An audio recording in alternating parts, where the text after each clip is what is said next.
Brilliant. We are now perfectly on time for the next session, which is about using behavioral science in industry.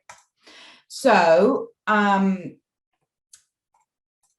think our first speaker is Dan Richardson, who was here yesterday as well, talking to us about social games. But Dan also is part of the UCL Behavioural Consultancy and does the most amazing research with industry using all of his techniques as well. Dan, that was a really rubbish introduction by me, but your research is always so completely like, wow, it's going to be much better when you explain it.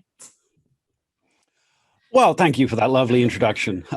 You've been going for a long time, which is, I appreciate the energy. Okay, so let me share my slides here a second.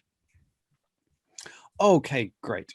So what I wanted to talk about today is just tell you about some of the research that we've been doing, looking at neuroscience in the real world. This is work that we do in conjunction with Joe Devlin, that's his Twitter handle there, and John Hogan, and we're part of a sort of a consultancy group that's called ACN Labs, but we're just about to change the name, but you can read about us there. And basically what we do is people from industry come and approach us with questions.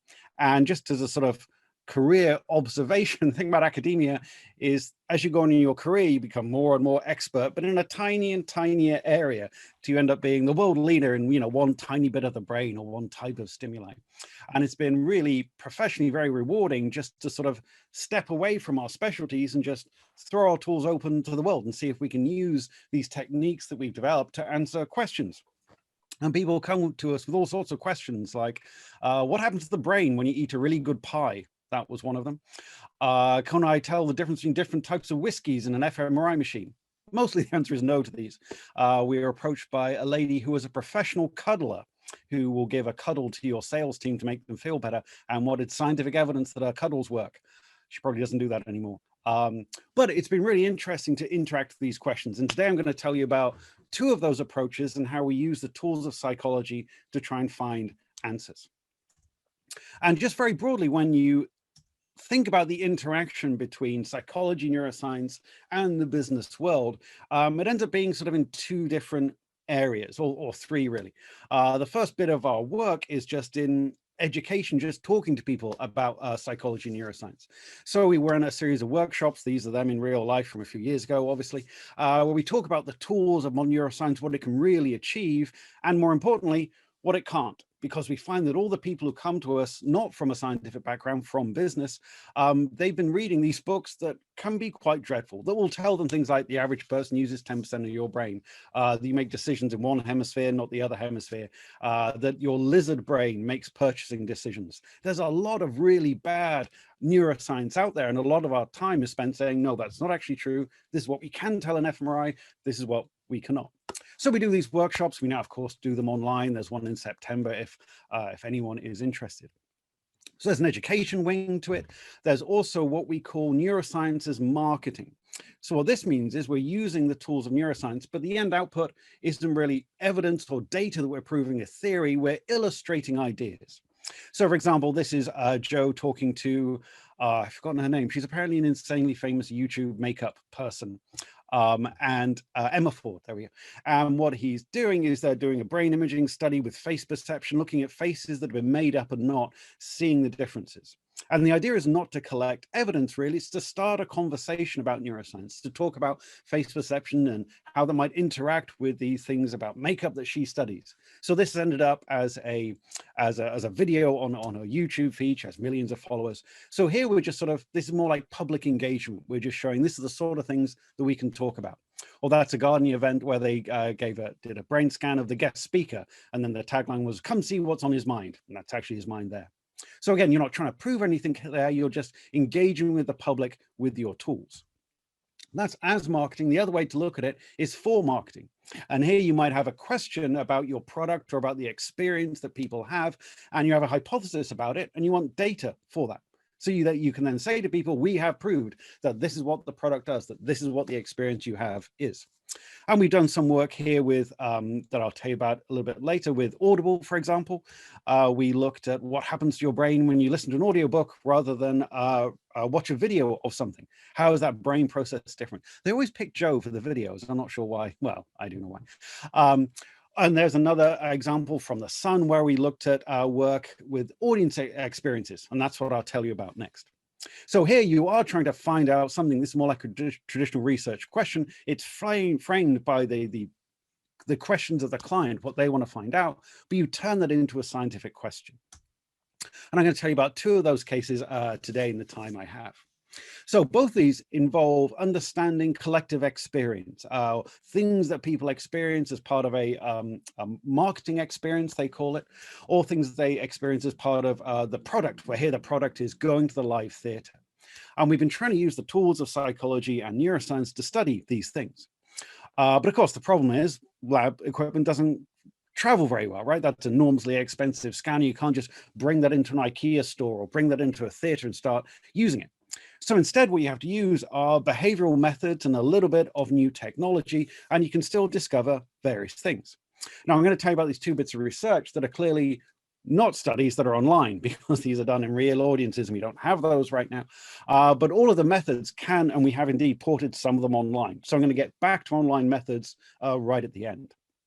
So here are my two case studies where we tried to take these weird questions that people had and use the tools that we have in our academic ivory tower, leave the ivory tower and try and discover something. So here's one intuition that people had. Desperados there is a beer, not a very nice beer. It's beer and tequila, which is exactly as horrible as it sounds. And the people who do Desperados, they do what's called experiential marketing. So they do things like 1 year, they got that plane that NASA uses to train astronauts, and it goes up into the air, then it drops, and for 2 minutes, people are weightless inside. And they packed it full of party goers and young people, and they had a DJ there, and they set it up so that when the gravity went, the beat drops, which is a young person term for the bass line starting. So you had this feeling of the music swelled, and at that moment, you lost gravity. And somehow, in ways I never understood, this is attached to the Desperados experience, like drink Desperados, and you have these otherworldly things. And they do one of these crazy things each year. And their intuition that they wanted evidence for was that after having these crazy, weird experiences, going up in a hot air balloon with Amy Winehouse was another one, it sort of changes you a little bit and you become more creative. Something about that crazy experience changes you and you think outside the box a little bit more because you had this weird experience. It's a reasonably valid intuition, but can we get evidence for it? Well, that's where they brought us in, and we used our behavioral science tools to try and get data for this.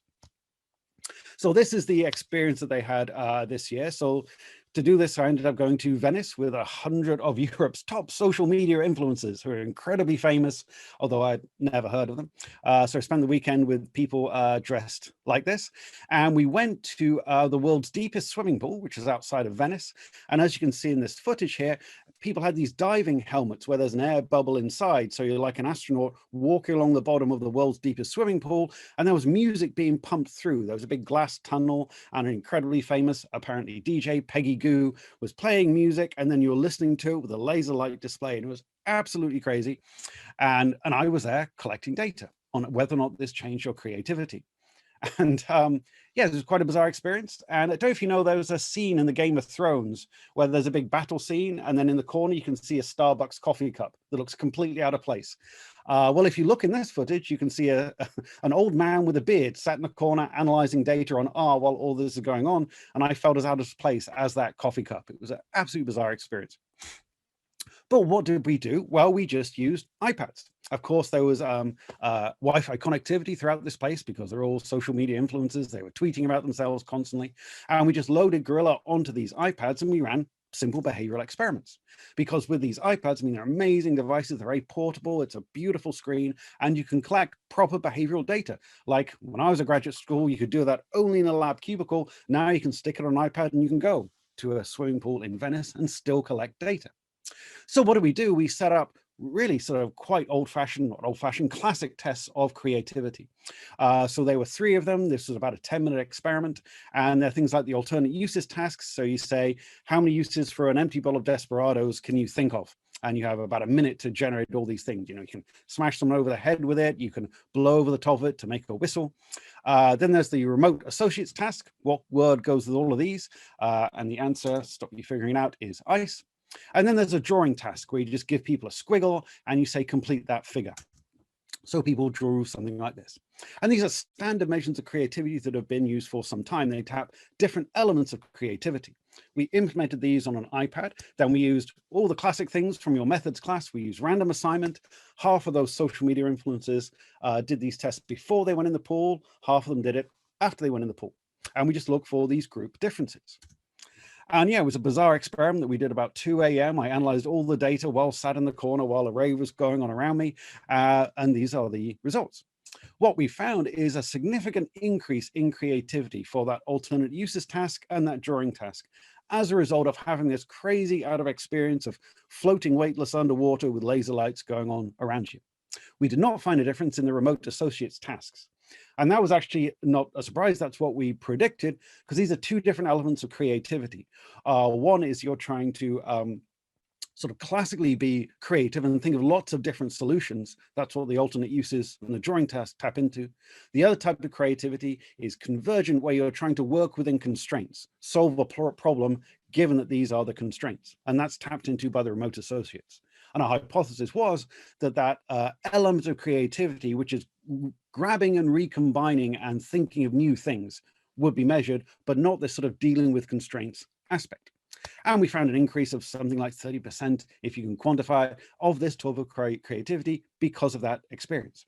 And this maps onto lots of work in the literature showing that there are more patents that are released by people who have traveled around countries. You can relate holidays to the amount of creativity in lots of different ways. So we found evidence for this. The company was very happy. This was part of their campaign, and it was quite an experience.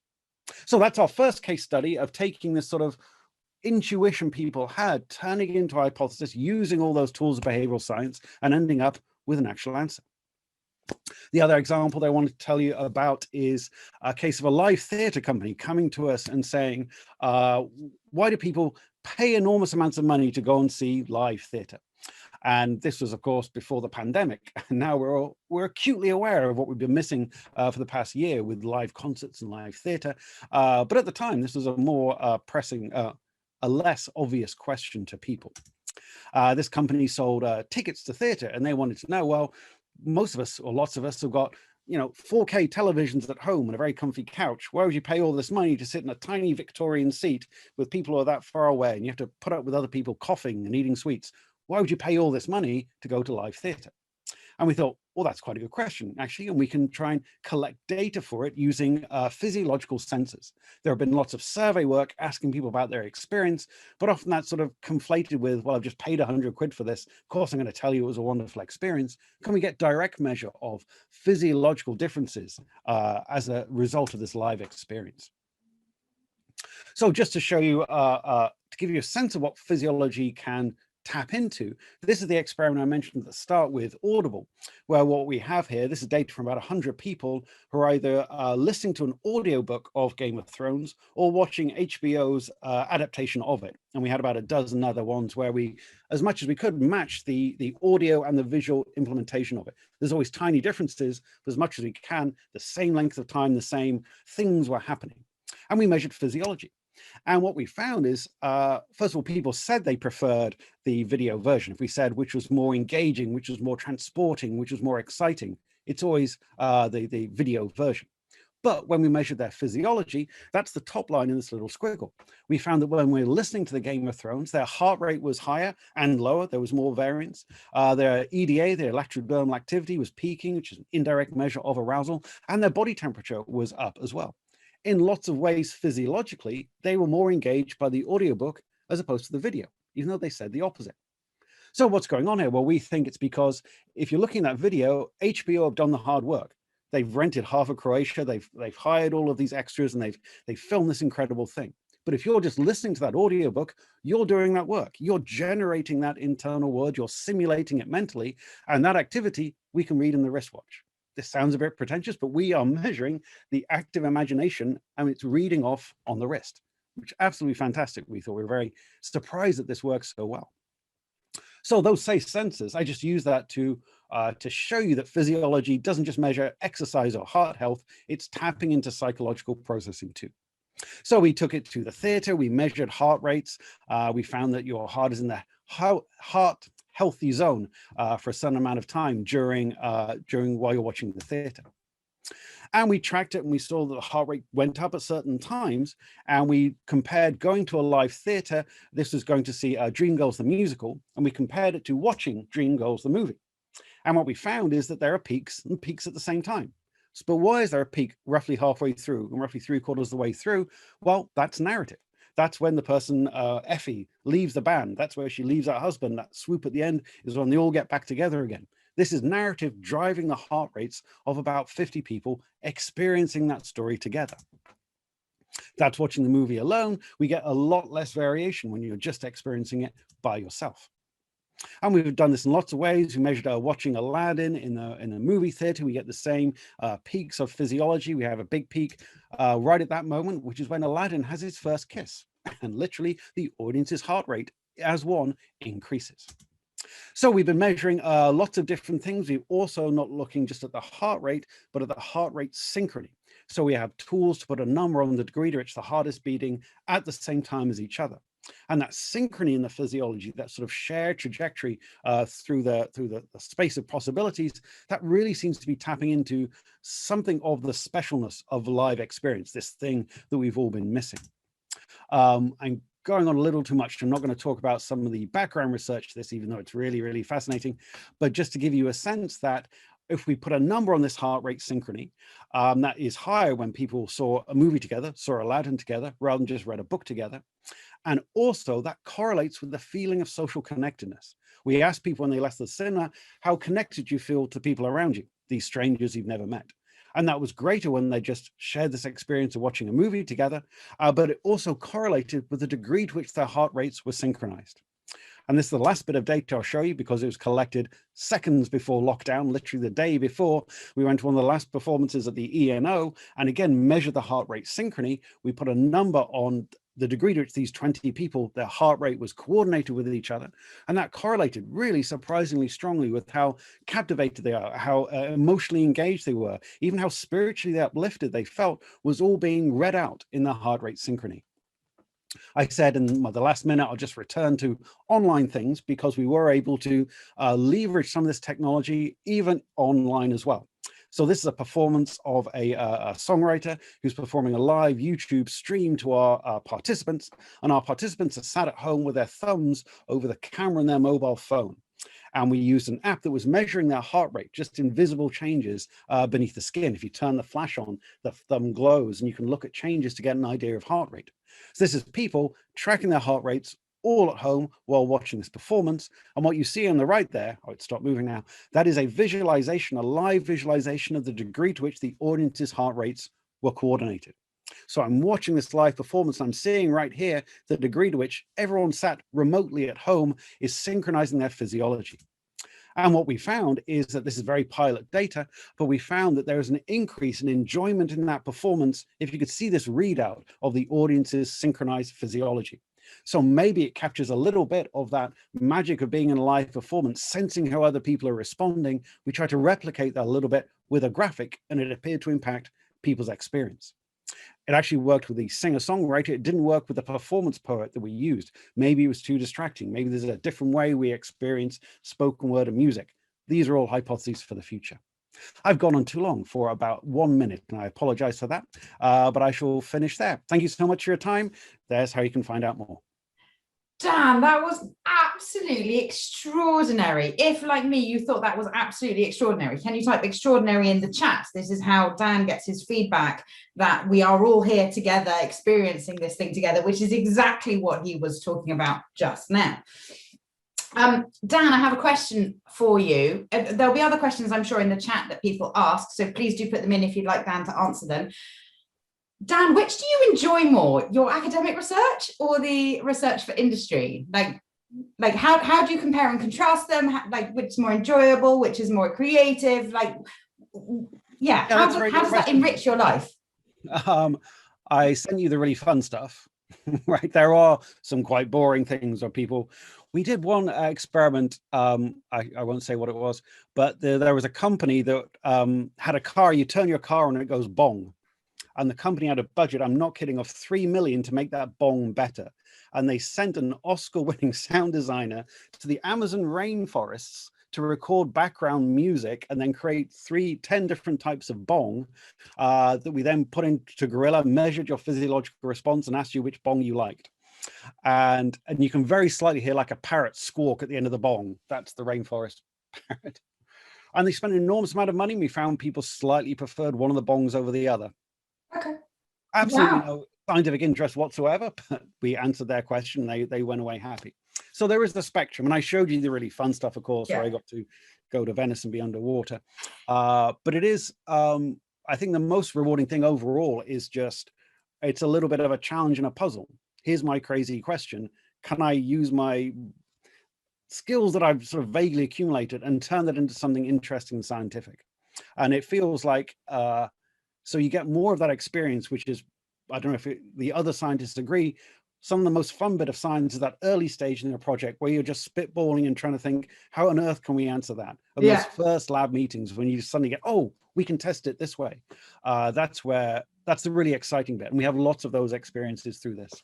Yes, I think a lot of us here get an awful lot of joy out of the experiment design part of the process. And it's one of the bits that we're never really taught, but those of us who fall in love with it, we fall in love with that idea of going, well, here's a question, how could I possibly answer it? And I think that's what some of the other speakers were talking about earlier today, in terms of don't just take your research online, do online research, like allow it to open the opportunities of asking and answering your questions differently.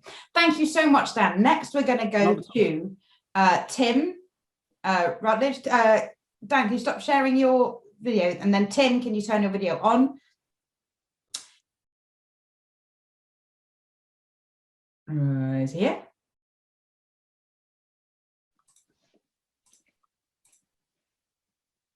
Hello, Tim. Thank you for joining us. How are we doing?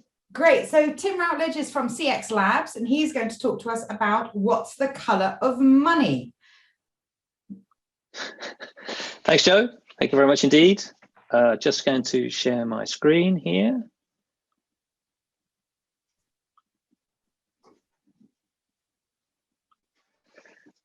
Hope you can see that. Yeah. Is that good? Thanks, Joe. Thanks for letting me know.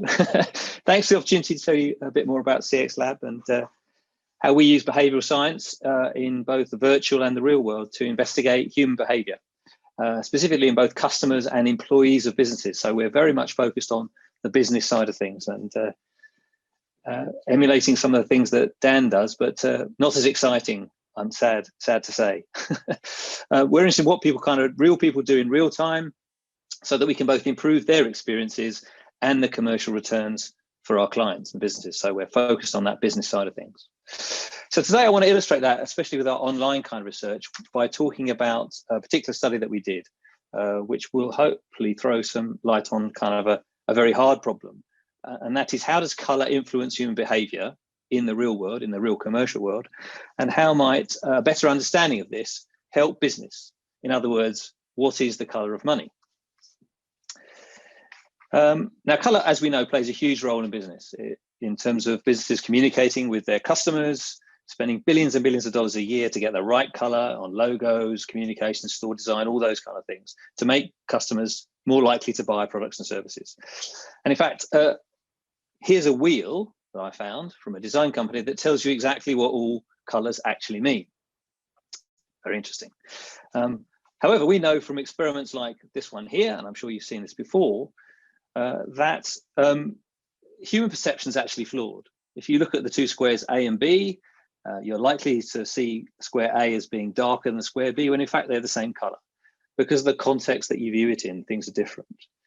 And similarly, with this color blindness test here, if you see the number 21 in this bunch of dots, then you're likely to be one of the 8% of men, although only 0.5% of women, interestingly, who are red-green colorblind. If you see 74, then you're not. So I think what this shows is that our reaction to color is not predictable because it's individual and it's different. So it's not just the mechanics of how we perceive color in our brains, how our visual neurons respond to light, but also the context with which we view the color can make a huge difference to both our perception and then indeed our response. So on our color wheel here, you can see that red is associated with boldness and passion, but also in many cultures, as we know, it signals danger and something to be avoided. So clearly for a product or a service, that might not necessarily be a good thing. So color perception is an issue. So there's the physiological and indeed the psychological aspect of what color means to people. But there's an even bigger problem too, and this is kind of one of the reasons that CX Lab exists. And it's not just confined to color research, but generally in business. How businesses find out stuff is they ask people questions. And as we're increasingly realizing from behavioral science, asking people questions about things is a poor way of getting to the truth. David Ogilvy, known as the father of advertising, summed it up very neatly in the 1970s. A quote I'm sure some of you have seen before is that people don't think how they feel, they don't say what they think, and they don't do what they say. And this is not necessarily because people are being deliberately difficult, although we know that this can happen, but rather that we're unaware of these unconscious drivers of our behavior. And when asked, we're very likely to misattribute or post-rationalize our behavior based on what we think to be true. And we might absolutely fervently believe that to be true, but that's not necessarily what's driving your behavior. And you will all almost certainly be asked multiple times a day questions about products or services to rate them out of 10, to see whether you would recommend something to your family and friends. In fact, you may even be asked to rate this presentation after the event. But you'll be doing that in a post-rationalized way. It won't necessarily be what you actually feel, what is behind the drivers of your behavior. So in that regard, we wanted to understand more about color behavior. In answering these business questions, we looked to monitor people's behavior rather than ask them questions. We put participants in environments which are like the things that we're investigating, so like the context of the behavior we're investigating, so we can find out what they do and why they do it. And in this particular study, we're obviously looking at what color influences people, where they shop, how much they were prepared to pay, and how, therefore, by understanding color and using it better, businesses could generate more sales, more income, more profit. And as in all our work, it's about understanding behavior rather than asking questions. So this particular study was for a retail opticians group and was an online behavioral study. They wanted to rebrand their stores and also increase their market share amongst a number of big name competitors. And there's a plethora of small independent opticians, which I'm sure you know about. They'd done some traditional which color do you like best kind of research by asking people and had some doubts over the results. So they wanted to understand better from a behavioral perspective how these colors influence what people did. Specifically, they wanted to know whether color influenced first choice preference, which is clearly a key criteria in driving business in this marketplace, and also whether color influenced people's perception of value for money within a particular store, and whether one of those particular candidate colors that they had was preferred by people. We did an experiment via the very excellent Gorilla online behavioral platform and recruited 1,200 people to take part in this experiment with a balanced mix of kind of demographics. We screened people for corrected vision, so we knew they were in market. And we also wanted to find out where they last bought their glasses or contact lenses so we could understand who was their particular incumbent brand. And they carried out a number of tasks online so that we could understand a bit more about how color was influencing what they were doing. I just want to kind of give you an overview of the kind of tasks that we got people to do. So first of all, we designed and built a representation of a kind of typical shopping mall with 3 different opticians in it.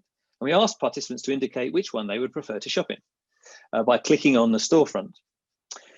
We rotated and counterbalanced the order of the position of all these stores, and we had our client brand competing against the 2 leading high street brands and rotated the colors, the candidate colors accordingly, so that we could see how they compared to each other.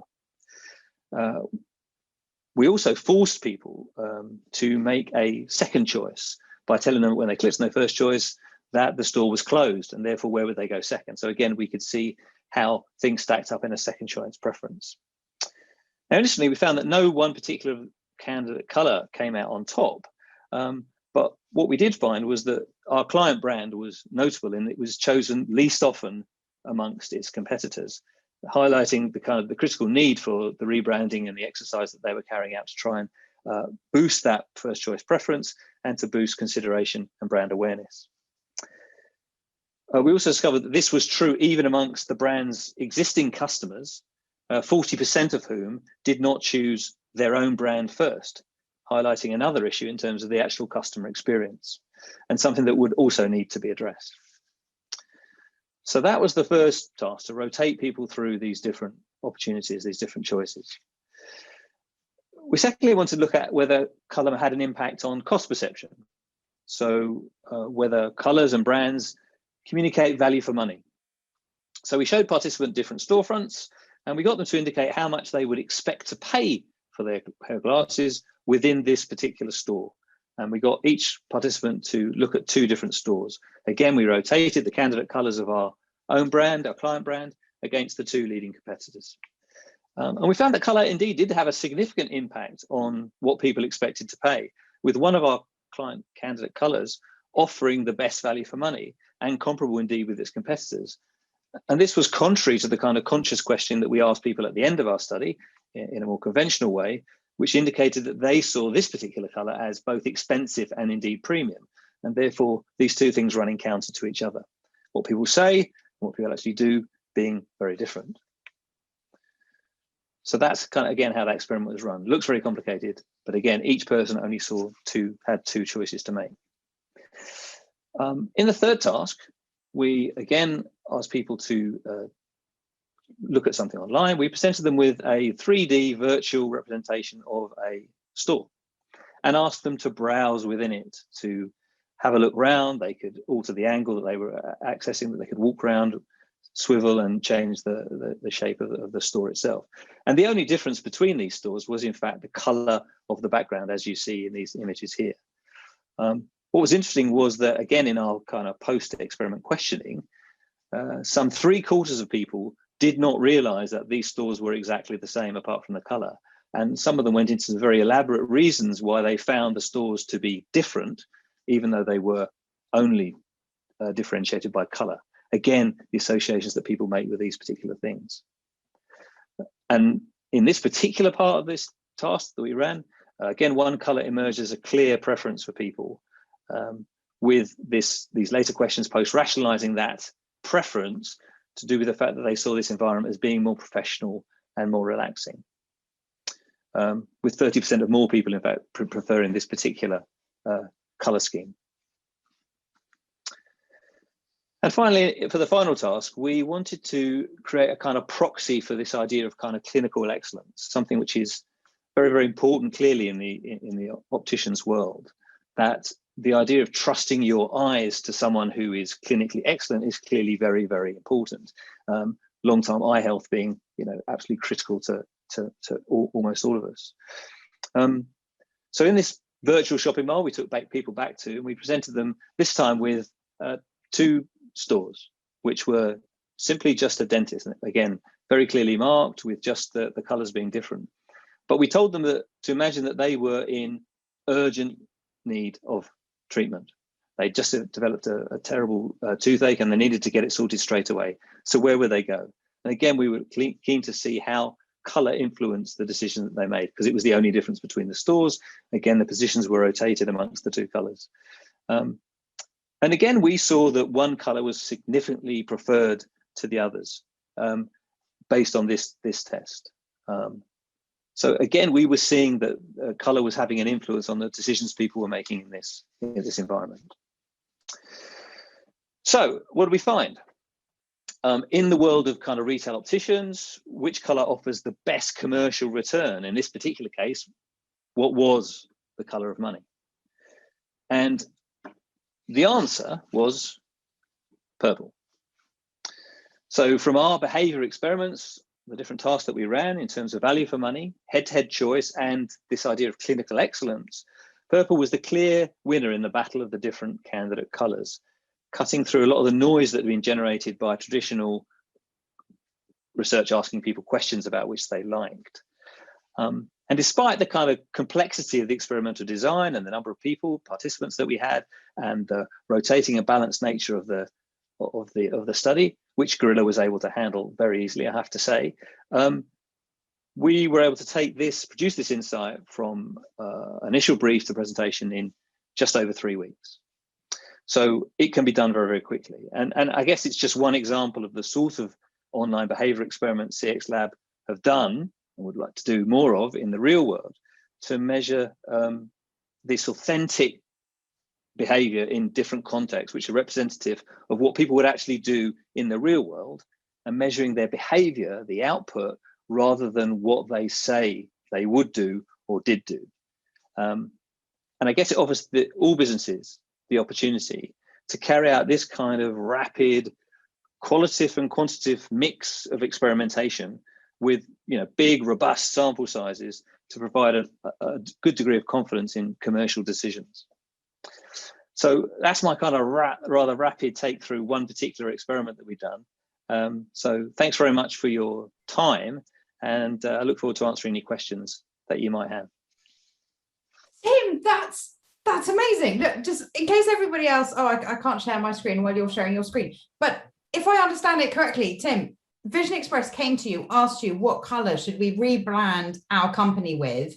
And rather than just going, I like these colors for whatever reasons, and reading the literature, you ran 3 experiments and found what will actually drive them the most business. And they have implemented it. If I share, I can't share my screen, but if you want to, you can go to Vision Express. Look at this.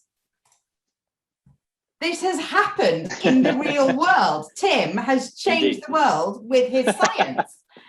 And with behavioral science, which I just think is brilliant. It's so rare, I think, in academia. You often feel like you're doing the research, but it never has any impact in the real world. And Tim's here running experiments in the real world and informing businesses who actually change what they can do in real time, so you can see the impact. I'm really very inspired by that. And for everybody in the chat, say if you're inspired or what you to think about how your research could be applied in industry. Love world-changing sciences we've got here. Messages coming in as we chat now. I have a question for you. So delegates, if you've got a question, put them in the Q&A and Tim will answer them once he's finished chatting to me. But my question for you, Tim, is, do you think there are other applications for this kind of online fast turnaround research? Yeah, absolutely. We've done a number of things ourselves. I mean, the application is only really limited by the questions that we're being asked by businesses, of which there are many and diverse ones, as Dan has showed you, some interesting ones as well as some rather dull ones. What's the right color? And also the skill of the scientists in designing experimentation to be able to answer those questions, and the only limitations by what you can actually do online. So we're all about this tracking of behavior, so output, in the context of the marketplace customers are actually sort of operating in and buying in.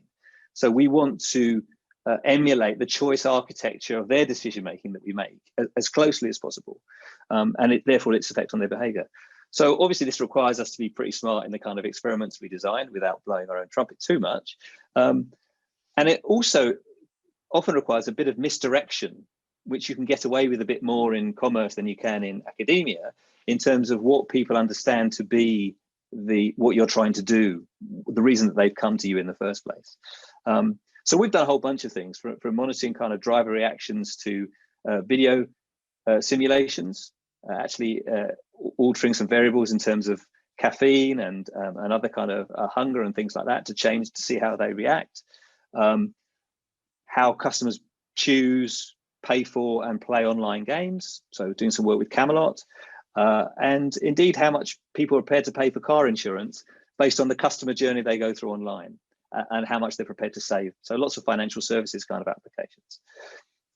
We're currently looking into stuff on waiting time and how that affects how much people are prepared to spend in a scenario where delay is kind of inevitable. Right. So where you have to slow people down, what is the optimal time to slow people down so that they still spend what you wanted them to spend, if that makes sense. Yeah, interesting. So one of the things you've been doing is financial services, which makes me think of Alex, our next speaker, who has been doing research in the financial services. So I'm going to pause you here, Tim. Hopefully we'll have time at the end for a little chat between the four of us. But Alex, why don't you turn your video on and introduce yourself and take it away? Thanks, Joe, and thank you for inviting me. Everyone, I was going to say my presentation on financial regulation is going to feel like a come down, I think, after swimming pools and nightclubs and colour experiments. So apologies in advance. So as I said, I'm Alex Chesterfield. I currently lead a behavioural risk team in internal audit at one of the UK's biggest banks. I think it's one of the first behavioural science teams in internal audit, and the goal of our team is really to try and protect our employees and customers and help understand, help, I guess, prevent any problems. So I love the job in the team. It's super interesting. I'm actually here today to talk about some of the research I did with former colleagues at the UK's financial regulator, the FCA, who really pioneered using experimental methods to inform financial regulation. And again, for those who are thinking, what the hell is regulation? Regulation ultimately tries to make financial services markets so work better every day for consumers. And if you think a lot of our life, every time we buy something, our current accounts, maybe if we own a house or the mortgage, when we buy things on a credit card. So it's one of those, financial services, one of those markets that's in the background. It's very much a hygiene factor, but it does make a lot of things in our lives day to day possible. So the regulator exists to try and make the markets work as well as possible for consumers. So I'll be talking mainly about my experiences at the FCA, as most of the research that my former colleagues and some of myself did is published. So you can go, so listeners and watchers now can go and read up on those studies in much more detail. And I should also say, as an ex-regulator and someone currently working in internal audit, that this session is very much my personal reflections and don't reflect the views of any current or prior organisation that I work for. A bit more formally, I studied cognitive and decision science at UCL. So I think I saw a glimpse earlier on of Bedford Way, which I have very fond memories of. And I'm also actually co-authoring a book on why we divide and how we can bring people back together. It's called Poles Apart. This is a plug. It's published in September with Penguin Random House. But back to this session, I was going to touch on four things. So first of all, one is my role at the FCA. Second, why the FCA runs experiments, why it chose to do that. Third, what types of experiments were run when I was there. And the current team is still very much doing experiments, and they're growing. It's a fantastic team. I can highly recommend working there if jobs do come up at the FCA. And then fourth, what we learned in the process. I'm not going to use slides. No slides. It's just going to be me talking. So I hope that's okay. So first of all, number one is my role at the FCA. So I was hired to help bring in a more realistic view of human behaviour into the behavioural economics team at the FCA. So a lot of regulators are staffed by super lovely and very smart people, often with economics or legal backgrounds to write regulation or supervise firms. So behavioural scientists, whether that's economics, psychology, neuroscience, sociology, are very much in the minority. And that means that they lack an important perspective, especially given the role is ultimately to try and understand why firms behave the way they do and then why consumers behave the way they do. And I previously worked at Which, so the consumer champion, and used lots of mixed methods, so qualitative and more quantitative, to understand where consumers were facing problems and challenges in different markets, and how government or regulators or business might be able to solve those problems. So I worked at the FCA for 3 years. It was an incredibly diverse team. There's experimental economists, behavioural economists, neuroscientists, biologists, and people with linguistics backgrounds. So it's a really diverse team, and I think that was a really important part of making it effective.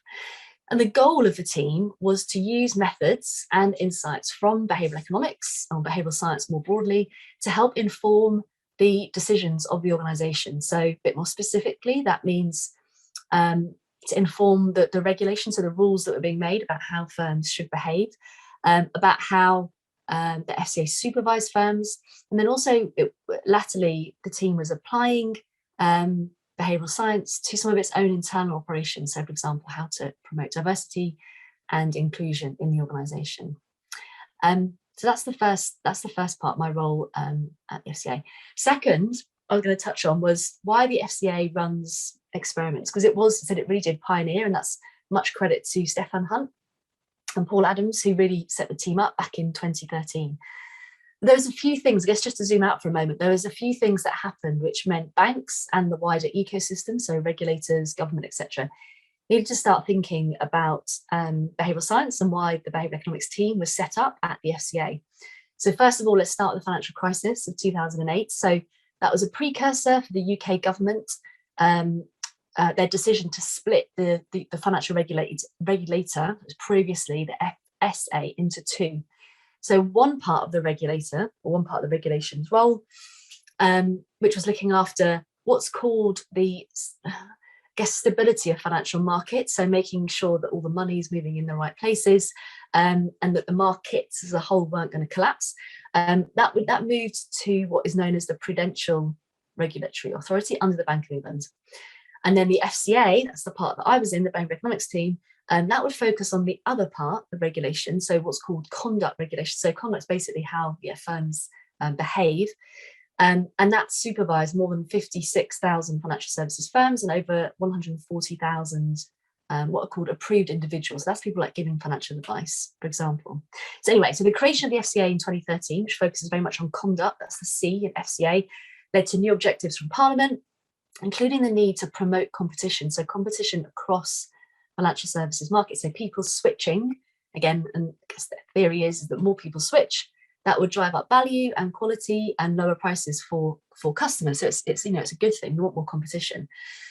So that was one of the new regulators' objectives in 2013, plus a renewed focus on consumers, so protecting consumers. And if you want to protect consumers and promote competition, then you've got to understand both how consumers behave and how that affects competition in markets. So on that basis, the FCA had a clear mandate to start thinking and using behavioural science. But as well as the financial crisis, I think in parallel, you had the launch of Nudge, for example. So I think that was published back in 2008. One of the book's authors, Cass Sunstein, who was appointed as Obama's regulation chief in 2009. The book's other author, Thaler, advised the UK's new Prime Minister, Cameron, which set up the Behavioural Insights team.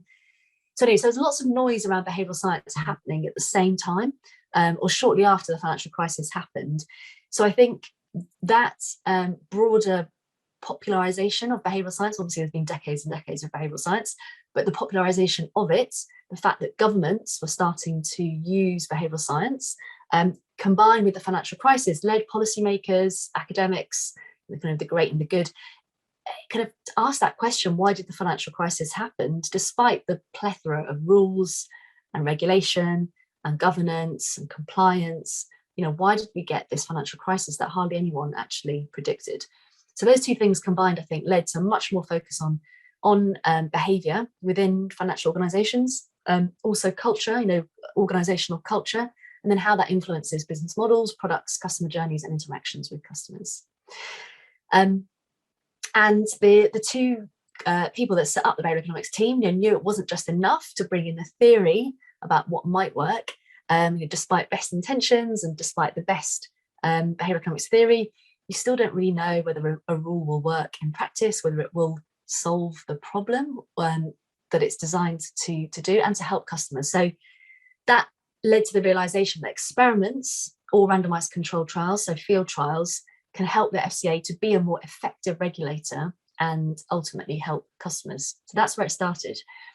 So third part of my session, I was going to touch on what types of experiments the FCA ran, and I guess to sum it up, many. One of the first ones, this was before I joined, one of the first ones that the team did, I think this shows the journey that the team went on, but one of the first ones, first randomized controlled trials, so field trials that the team ran, this is by my the founders, Paul Adams and Stefan Hunt, was on optimizing communications that firms were sending to consumers. And these communications that firms were sending were trying to put things right that had gone wrong. So, for example, if products had been missold, these letters were telling customers that actually they could have a potential claim, potential rights to get compensation or redress, as it's more formally known in financial services. But the challenge was that firms were sending these letters telling customers that they were potentially owed money, compensation, but the response rate was very, very low. So the behavioral economics team, saw an opportunity to do a randomized controlled trial. So the focus of the research is very much on how to encourage consumers who may be due redress, who may be due the opportunity to get money back, to respond to these letters. So how do we increase the response rate to these letters?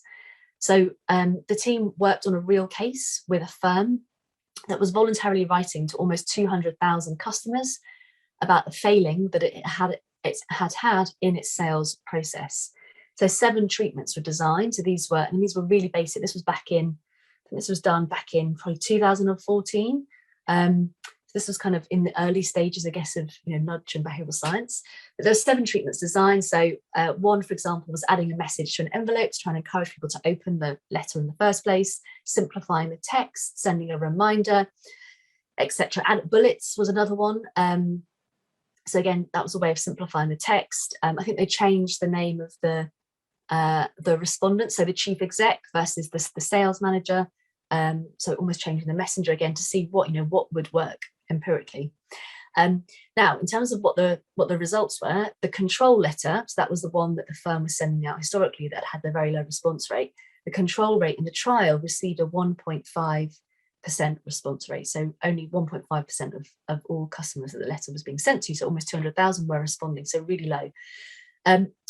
When I guess looking across the treatments and what worked and what didn't, the team found that salient bullets, salient bullet points, which was making that text stand out and also more prominent to the reader, was really effective. So that alone increased the response rate. So from 1.5% in the control group to nearly 4%. So again, that's still low at an absolute level, but relatively a jump from 1.5% to 4% is quite effective just for adding some bullet points. But when the bullet points were combined with other treatments, that boosted the response rate to 12%. So again, arguably at an overall absolute level, 12% is still quite low, but at a relative level, from 1.5% to 12%, that's really effective. I mean, that's equivalent to about an additional 20,000 people responding to get money that they're owed.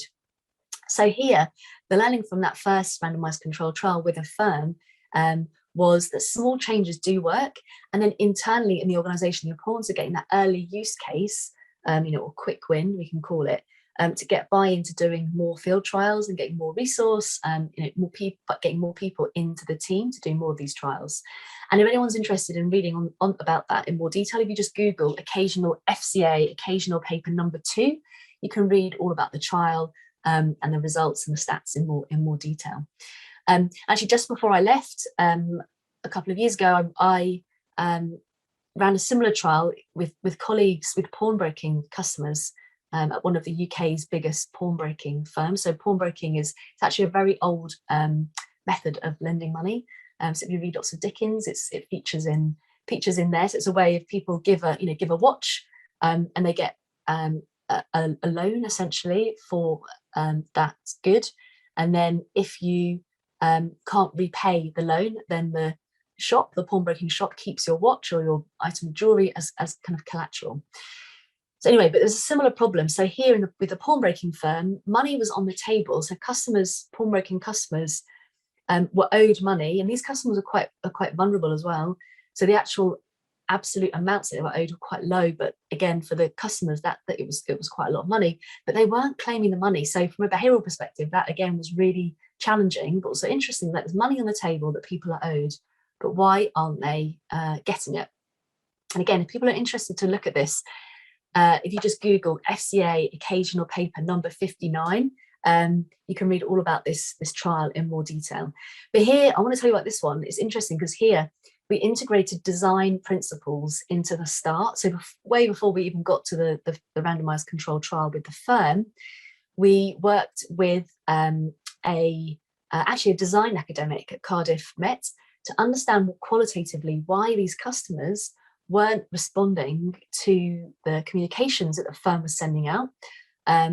These, I guess, these, we wanted to understand these people's lives. Like, none of us had used pawn broking firms before. We could come up with some barriers, but they were likely to be wrong.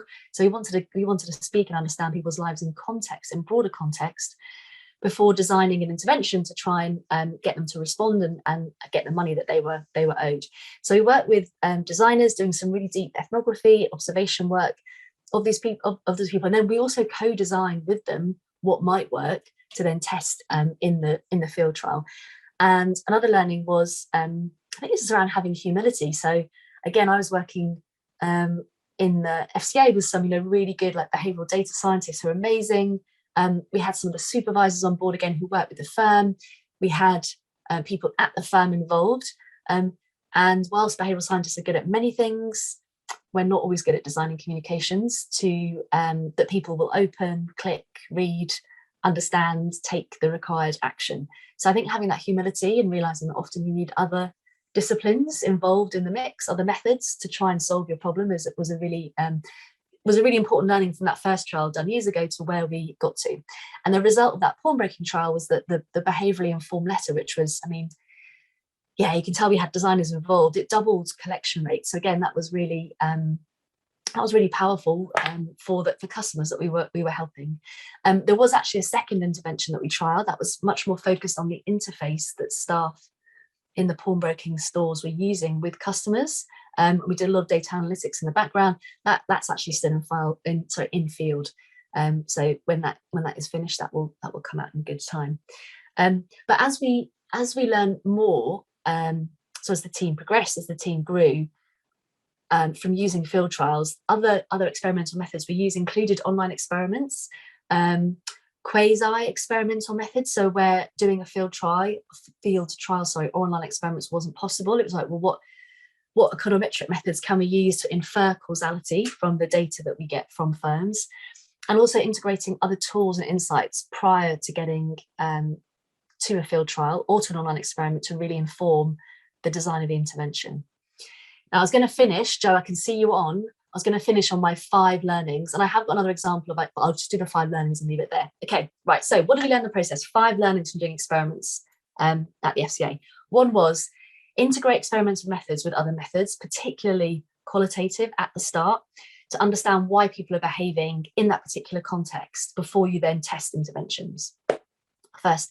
Second is online experiments are so much cheaper and so much faster and a real alternative to field trials if the decision context is replicable. So, for example, in an online investment context, that makes an ideal situation rather than doing a field trial to actually simulating that decision online. Also, it doesn't necessarily have to take the place of field trials. We also use online experiments. This is published as well, prior to a field trial to whittle down all the possible interventions that we could do, again, to save time and money once we're actually in field working with banks. Learning 3 was to manage the expectations of senior leaders. This is like the biggest learning, I think. There's so much uncertainty ahead of going into an experiment. You have got no idea what works. As I said, even I work with this is not me, some of my colleagues were so brilliant, so qualified, and even with the best colleagues working with the best academics, a lot of the time stuff still doesn't work or it backfires. And actually, that is not a failure. That is not a failure. You still learn something. So an experiment never fails. You always learn something unless the experiment's badly designed. But that's hard. So that, I think, managing expectations upfront with stakeholders is really, really important. And framing it as we are de-risking this process. Like that, I found that helped. Number 4 is the value of an interdisciplinary team. So again, you need that combination of very, very quantitative people, who know the experimental methods, who can analyze data, who can push forwards. But you also need people that can manage internal relationships, stakeholders, and the creative skills to design good treatments and communicate those to stakeholders. And then number 5, despite best intentions, treatments don't always work. So that initial effect that you get, which can be have such a great impact, don't always work in the longer term. So look at longer term outcomes as well as that short term effect on decisions. That'd be my 5th learning. Yeah, that's fun. That's fantastic. Thank you very much. I for one, am very grateful that there are regulators in the UK who are sitting there sort of acting on behalf of consumers, making sure that companies have to make the reparations that they've been required to make. So thank you for that work there. One question that I wanted to ask you is, which of the projects that you've worked on have you been the most proud of? Because, I can see you're doing real good in the work, but do you ever have that moment where you're like, oh, yes? Yeah, probably the pawnbroking one that I mentioned. I think personally and selfishly, I learned a lot on that doing a real life world trial. So I was doing bits of coding, bits of data analysis, and working with some great colleagues who are really technically qualified. But mainly because the customers that we were helping, we had a tangible effect on really vulnerable customers who actually that money made a real difference to their day-to-day lives. That's brilliant. I did actually have a follow-up question for you and Tim in particular, which is how did you make this transition from academia into behavioral science practice? I'm sure there are a lot of people who just don't know how to do that. Tim, do you want to turn your video on, and Dan as well for that matter? Sure. For me, I developed an interest in behavioural science and then decided to plug into academia. In fact, I've just passed my master's in applied neuroscience at King's. So I now feel as if I can say I am a neuroscientist. But but that was the reason. So actually practical stuff, really, learning how conventional research just didn't cut the mustard in terms of getting the answers that businesses needed to deliver commercial returns. And that's kind of how I got into it. So I kind of poacher turned gamekeeper, maybe, or is that the other way around? I'm not sure. Love it. And Alex, how about you? I do not define myself as an academic. So I don't think I ever got sufficiently qualified to class myself as an academic. So I guess I never made that transition. In fact, I started off much more practical and applied, went in, did my master's more mid-career, and then worked with some very academic partners, and then PhD. So yeah, I don't think I'm good enough to be classed as academic. Very much practitioner. And Dan, how about you? Sticking with academia? Yeah, I started school when I was 4 and I haven't managed to leave yet. We'll get you back over. We'll get you back over to the dark side, Dan. Don't you worry. Brilliant. Well, I think as we can see, it's actually collaboration that's really important here. You need to be able to, you need to be able to work with all the different people you work with. And just another plug for Alex's book, Poles Apart. You can't collaborate if you can't work with people who are different from you. And the difference is where the magic happens. Somebody who's different from you sees the world difference. They will enrich your practice. They will enrich your life. So we need to find ways to bring in difference and enjoy it and celebrate it. One of my favorite things is when I disagree with someone. There's this, I disagree with you. This is exciting. We're going to be up for an exciting conversation to find out what it is right at the heart of it that we see differently, because then I know that I'm on a learning journey, and that's absolutely fantastic. Guys, that's all we have time for today on our panel on behavioural science in industry. Next, we're moving on to behavioural science and consumer decision making. My co-host, Josh, is going to take over, and I'm going to disappear for an hour to see my son who's got his sports day. So see you all soon.